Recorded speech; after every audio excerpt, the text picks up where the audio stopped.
Okay, in this video, we're going to look at finding the deal, estimating repairs, estimating the after-repaired value by looking at comparable sales, making the offer, rehabbing the property, staging for sale, marketing, negotiating with buyers, the closing, and a final recap to calculate profitability.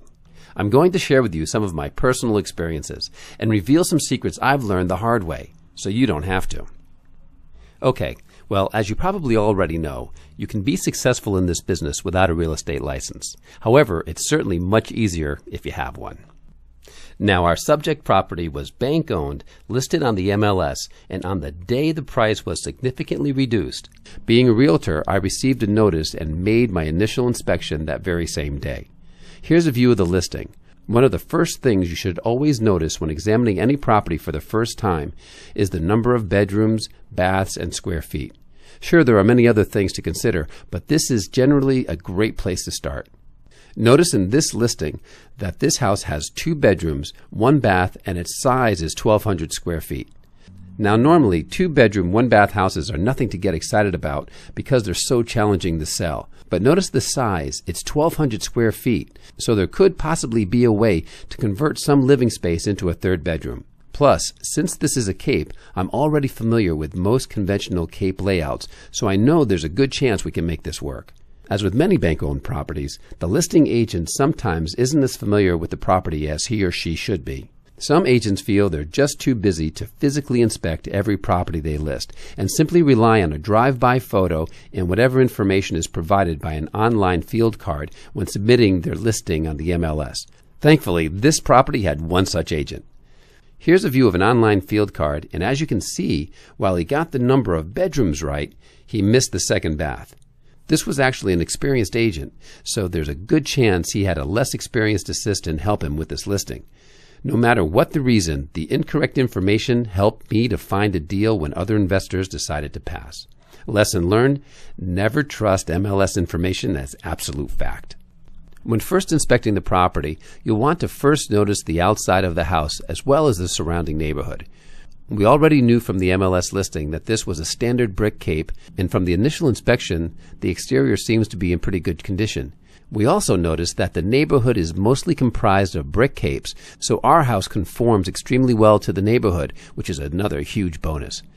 There's also an attached garage, which is always a great selling feature.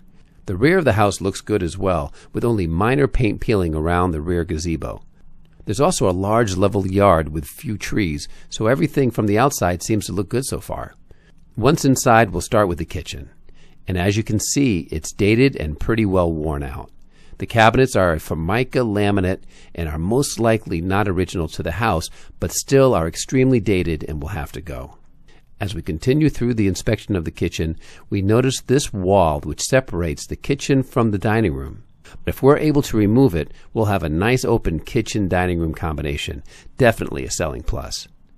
And speaking of walls, notice the wall in the dining room which leads to the living room and the front door. While arched doorways can be desired by some buyers, the architectural style dates this house, and when combined with a small doorway, it contributes to giving this house a chopped feel. In the living room, we see for the first time a way for us to easily convert this house into a 3-bedroom home. You'll notice that this living room has been expanded by the removal of a wall which separated it from the rear room that probably was a 3rd bedroom at one time. As we all know, you'll need a closet in order to correctly call this room a bedroom, and since this room doesn't have one, we're going to have a problem, right? Well, not exactly. Yes, there's no closet present, but if you look in the hallway, you'll see a door which leads to a very deep linen closet.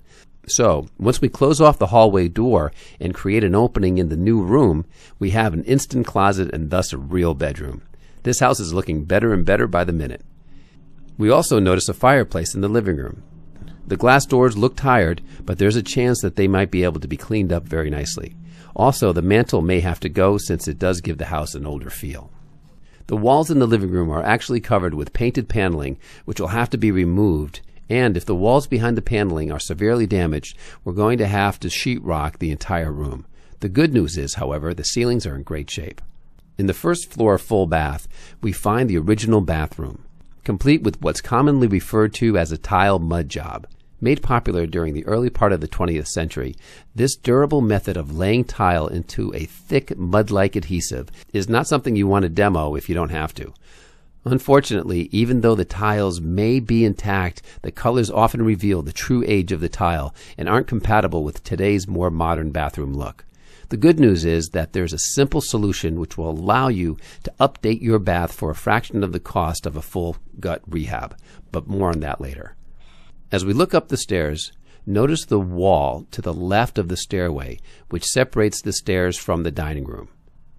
If that wall were to be cut down to a level even with the banister on the right side of the stairs, we could create a much more open feel while creating a smoother flow from the living room past the stairs to the dining room. Okay, let's take a look upstairs to inspect the rest of the house. At the top of the stairs, there's a half bath which the listing agent failed to note in the listing. It's in need of rehab, but it's rather large and might possibly provide enough space for us to upgrade this to a full bath. The bedrooms look to be in good condition with no damaged walls or ceilings. The built-ins are an added bonus, and with some fresh paint and new hardware should look like new. Throughout the house, the hardwood floors look to be in good condition and should look new after being refinished. Down in the basement, there's a finished area with old carpet and dark paneling. With some paint and new carpet, this area will make a great media or family room. The furnace looks to be just a few years old, as does the water heater, so no repairs or upgrades seem to be needed there. The electrical service does have breakers, however, the panel cover is missing, and at first glance it seems to be only 60 amps. We can tell this by looking at the main breaker. Okay, now that we've been through the entire property, it's time to first decide if this is a house we're interested in making an offer on, and if it is, we'll move on to the next step, which is estimating repairs.